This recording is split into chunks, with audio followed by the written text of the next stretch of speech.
Hello, hello, hello. All right, you guys, it is a Monday, and I am a day early.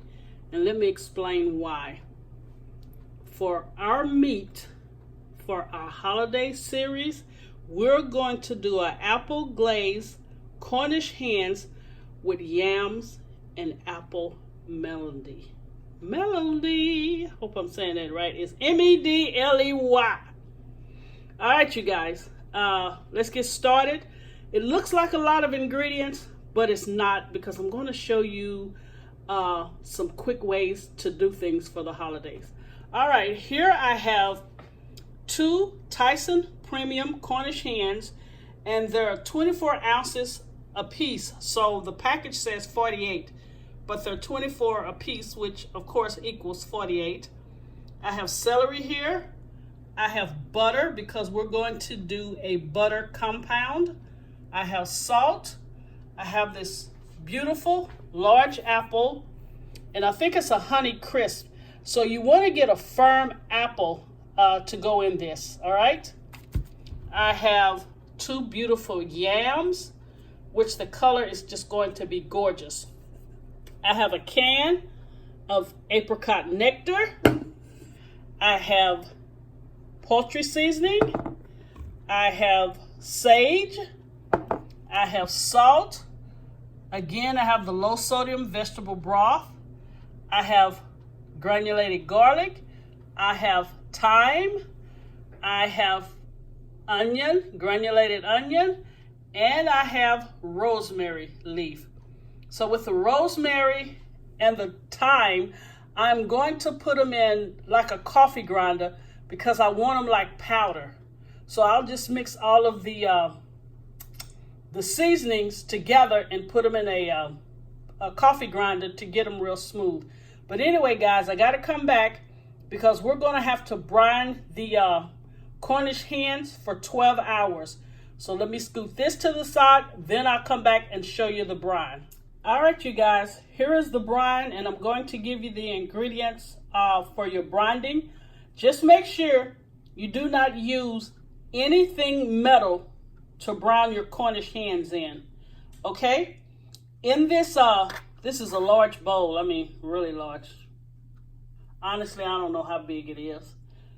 Maybe gallon and a half. Anyway, we're going to use 1/4 cup of kosher salt plus 2 tablespoons. We're going to use 1/3 cup of sugar. We're going to use 2 large garlic cloves smashed, and 1 teaspoon of granulated onion. And we're going to add 2.5 quarts of warm water. And what the warm water does, it helps it to dissolve. And we're just going to stir it. Now you're going to put it in the refrigerator until your brine is cool.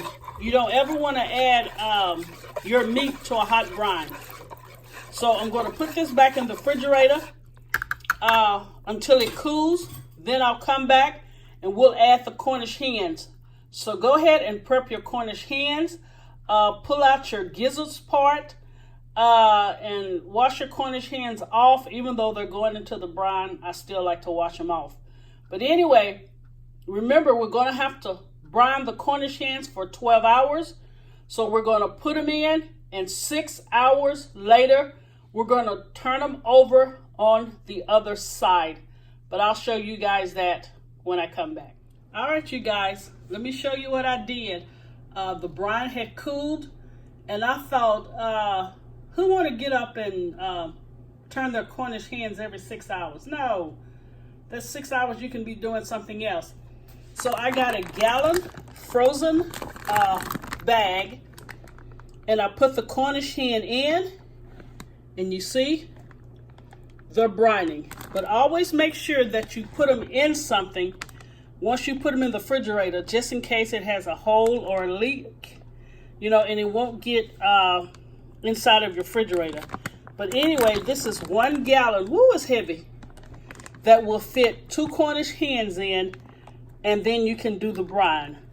And 2 hours before your brine is finished, which we're going to brine it for 12 hours.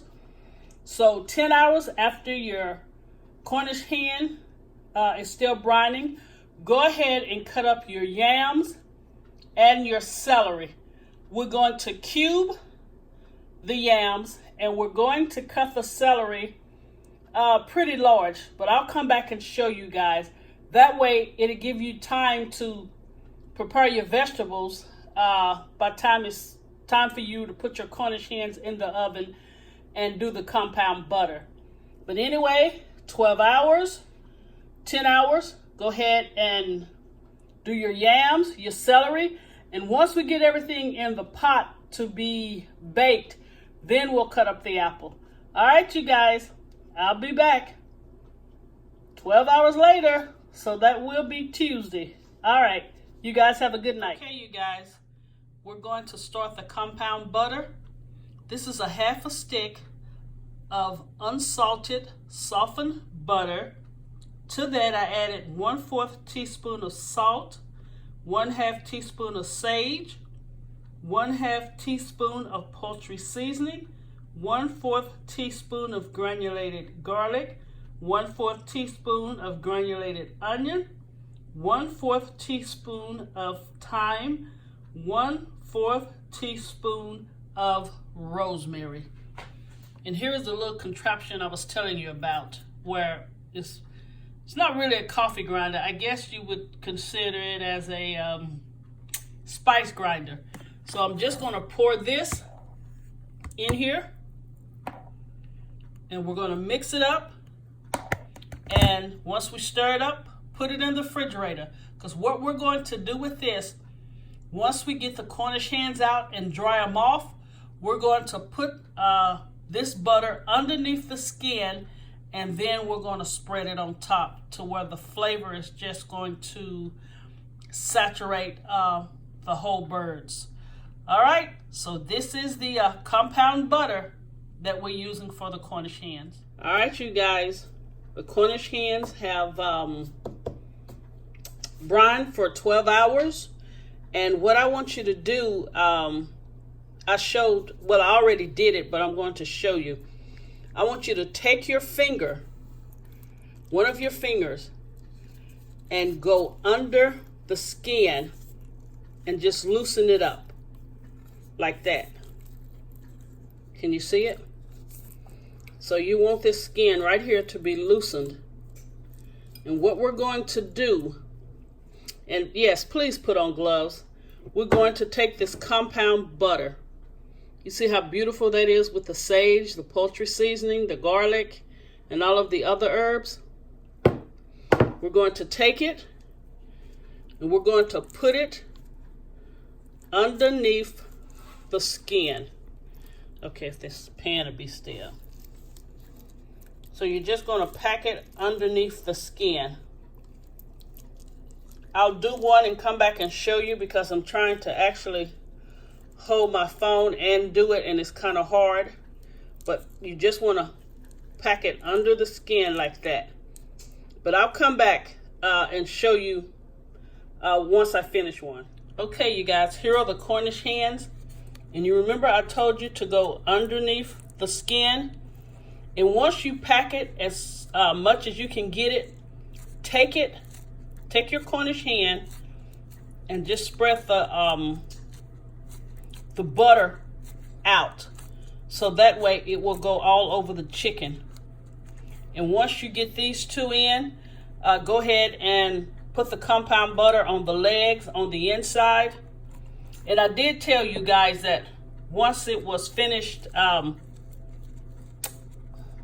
marinating, that's not the word, brining, to make sure you dry them off really good, because you want all of this nice seasoned butter to stick. Okay, so that is how your Cornish hens should look. Remember, go under the skin like that and put the compound butter on. Okay, now I'm going to take one of these gloves off. And you remember the vegetables that we're going to add? Go ahead and preheat your oven to 375 degrees. And you remember we had the yams and the celery. This is how I cut it. So we're just going to put these around. And we're going to bake this probably for an hour and I'm going to say 20 minutes. But always check it with a meat thermometer. And the temperature, internal temperature should be 165 degrees. So let's just go ahead and use this big old roasting pan because I wanted to make sure that my vegetables roast nicely also. And yes, do not cover it. You want it uncovered. Okay, let's put these vegetables here. Get this celery going. And also to the vegetables, you guys, I added 1 tablespoon of canola oil. All right, 375 for an hour and 20 minutes or until your meat thermometer reads 165 degrees. All right, you guys, I will be back and I will be showing you what we're going to do with the apricot nectar. And also, of course, we have not cut the apple. We're going to add the apple in the last 20 minutes of the cooking. All right, you guys, see you in about an hour and a half. All right, you guys, in this pot here, I have that 1 can of apple nectar and 1/4 cup of vegetable broth. I want you to put this on a 3 and I want it to simmer slowly because what we're wanting is for this to get thick. And the last 20 minutes of the Cornish hens, we're going to brush this on. And also we're going to reserve maybe 1/4 cup of this, and we're going to pour it over the yams, the celery, and the apples. But take the 1/4 out before you start basting the Cornish hens. You don't want to contaminate. So make sure you take the 1/4 out and then take the rest and baste the Cornish hens in the last 20 minutes of cooking time. All right. We're on a roll, you guys. See you soon. All right, you guys, this is the last 30 minutes of the Cornish hens, and I'm basting it with the apple nectar, and I'm going to put the apple in. I've taken the other vegetables out, but in the description box below, I'm going to give you different instructions for the yams and the celery. But this is the last 30 minutes, and I'm basting it. And now I'm going to add the apple. All right, we're almost done. All right, you guys, here's the finished product of the apple glazed Cornish hens with the yam and celery melody. You guys, it took about an hour and 20 minutes. I want you guys to know, since this is a holiday series, I'm going to start giving specific instructions down in the description section so your recipes can come out right. And also, once you try one of my recipes, if you have a question, please message me. Please comment on my latest video and I will respond back to you guys so I can make sure your holiday menu is wonderful. But anyway, you guys, I want you to see this. And everything, the potatoes are not mushy. The meat is juicy. All right, let me pull off a leg right quick. Look at this, you guys. Look at the skin on that. All right, you guys, please share and subscribe. And until next week, I'm thinking about doing a Granulated chocolate homemade cheesecake or Italian cream cake. All right, you guys, God bless you, and I'll see you next week.